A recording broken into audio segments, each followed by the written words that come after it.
यह कहानी विष्णु पुराण पर आधारित है। जब ब्रह्मा जी को क्रोध आया, यक्ष और राक्षसों की कथा। बहुत समय पहले की बात है, जब न समय था, न आकाश, न पृथ्वी और न ही जीव जंतु, बस एक ही शक्ति थी, भगवान विष्णु, जो योग निद्रा में लीन थे। उन्हीं की प्रेरणा से सृष्टि रचने के लिए प्रकट हुए ब्रह्मा जी। ब्रह्मा जी ने सबसे पहले अच्छे और सुंदर जीव बनाए। देवता, मनुष्य, गंधर्व, अप्सराएं और अन्य लोगों की सजीव रचनाएं, सारी सृष्टि आनंद से भर गई। लेकिन फिर एक दिन, जाने क्यों, ब्रह्मा जी को क्रोध आ गया। यह क्रोध कोई साधारण गुस्सा नहीं था, यह एक अग्नि जैसी ऊर्जा थी। उस क्रोध से जब उन्होंने प्राणियों की सृष्टि की, तो वे भयानक और डरावने थे। उनकी आंखें अंगारे जैसी थी, शरीर काले मेघों जैसा और भूख मानो पूरे संसार को निगल जाए। जैसे ही वे प्रकट हुए,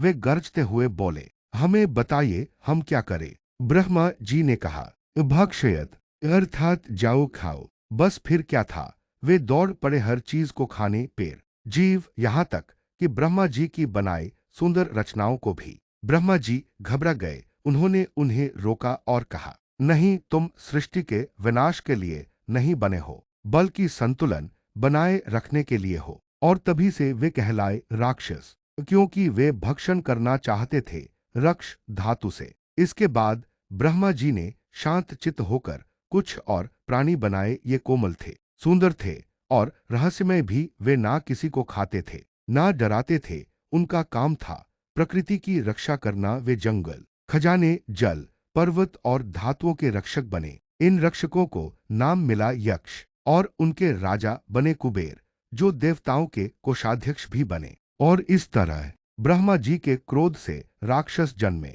और उनकी शांति से यक्ष प्रकट हुए। एक सृष्टि के विनाश का प्रतीक बना, तो दूसरा संरक्षण का। संतुलन बना रहा और यही सृष्टि का नियम बना।